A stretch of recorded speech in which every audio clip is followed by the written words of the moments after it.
ইসলামে আল্ট্রাসোগ্রাম করা সম্পর্কে কি বলে? আল্ট্রাসোগ্রাম করা জায়েজ আছে কিনা? কোনো অসুবিধা নেই ভাই। সন্তান মাতৃগর্ভে কি অবস্থা আছে এটা দেখার জন্য আল্ট্রাসোগ্রাম করলে কোনো অসুবিধা। অনেকে মনে করে আল্লাহ কোরআনে বলছেন যে মাতৃগর্ভে কি আছে আল্লাহ ছাড়া কেউ জানে না, এখন আল্ট্রাসোগ্রামের মধ্যে জানলে কি হবে?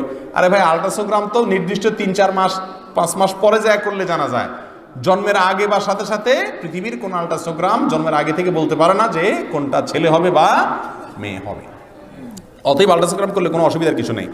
স্বামী স্ত্রীর নাম নিয়ে ডাকতে পারে না যদি স্ত্রীর নামে স্বামী স্ত্রীকে নাম নিয়ে ডাকতে পারে না যদি স্ত্রীর নামের শেষে মা থাকে, যেমন আসমা, নাসিমা, সাইমা, রহিমা ইত্যাদি। এই কথাগুলি সঠিক কিনা? মানে বইয়ের নাম যদি থাকে আসমা বা আপনার কি সাইমা, তাহলে শেষে মা আছে, তাহলে বউরে মা বলা হয়ে যাবে। এই জন্য যে বেচারার, যে কপাল পোড়ার বউর নামের শেষে মা আছে, সে জীবনে বউর নাম ধরে ডাকতে পারবে না। এটা ফালতু কথাবার্তা, এটা কোনো সঠিক কথা। ইন্নামাল আমালু বিন্নিয়াত। ওই বেচারা তো বউর নাম হিসাবে সায়মা বলছে, এটা বলে না আয় মা, সে তো সায়মা বলছে।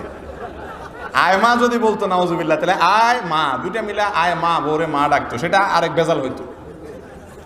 বিবাহ না ঠিকার সম্ভাবনা ছিল, জেহার হতে পারতো। কিন্তু সাইমা টাইমা বা এরকম মা বললে শেষে কোনো অসুবিধা। আরে ভাই, বাংলায় না মা মানে আপনার মা, তো সাইমা তো আরবি শব্দ, তাহলে আরাবিয়ানরা কি করবে? এগুলো সব অযথা কথাবার্তা, কোনো অসুবিধা নেই নাম দিয়ে বললে। আমাদের ইসলামের মধ্যে অনেক রকমের দল রয়েছে, যেমন কওমি, সুন্নি, আহলে হাদিস ইত্যাদি। এতগুলো দল থাকার কারণ কি এবং সবাই বিভিন্ন রকম ফতোয়া দিয়ে বিভ্রান্ত করে, এর প্রতিকারের উপায় কি? এটার প্রতিকারের উপায় হলো আপনি নিজে কোরআন হাদিস সম্পর্কে মৌলিক ধারণা থাকতে হবে। আপনি যদি কানা হন তাহলে আপনার কানাকে সবাই কি দেখাবে? হাইকোর্ট দেখাবে। হাইকোর্ট যাতে দেখাইতে না পারে সেজন্য নিজে একটু চোখ কানটা অন্তত খুলতে হবে, বেসিক জ্ঞান থাকতে হবে। কোন হুজুর বলেন মসজিদে প্রবেশের পর সালাম দেওয়া নাকি ঠিক নয়, কারণ তাতে মসজিদে থাকা মুসল্লিদের ডিস্টার্ব হয়। তাহলে আমরা কি মসজিদে ঢুকে সালাম দিব না?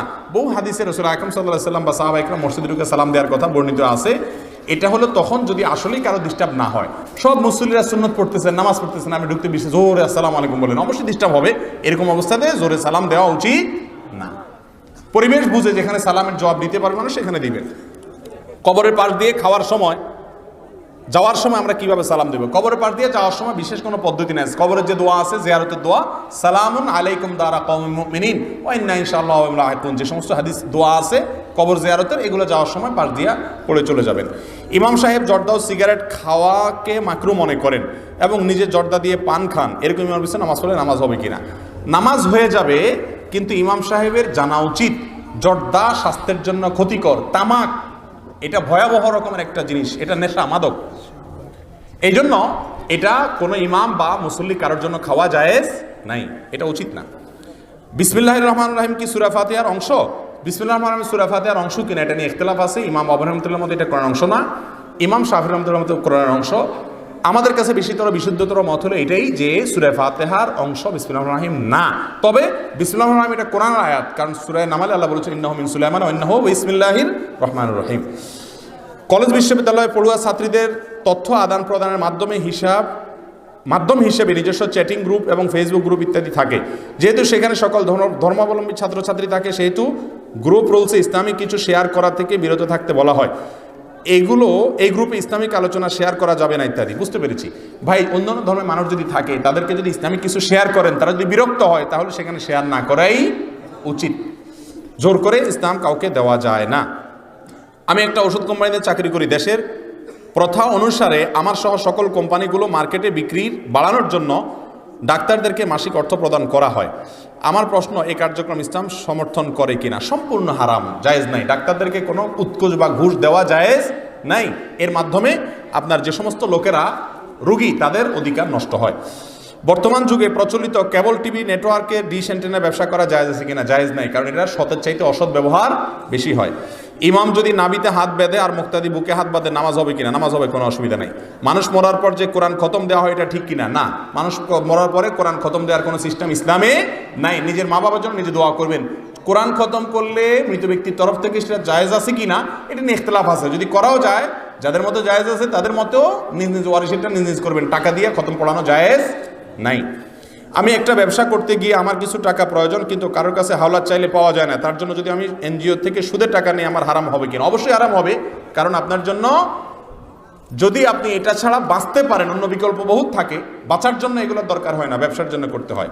মাহফিলে বক্তারা যে ওয়াদাবদ্ধ শ্রোতাদেরকে অনেক ওয়াদা করে না বুঝে ওয়াদাবদ্ধ হয়, ঠিক কিনা? ওয়াদা করা বলতে যদি টাকা কালেকশন করেন মাহফিলে, ভাই বলেন বলেন জোর করে নাম নেওয়ান, সেটা কি নেয়? জায়েজ নাই। লজ্জা পড়ে মানুষ থেকে টাকা আদায় করা, লজ্জা ফেলা জায়েজ নাই।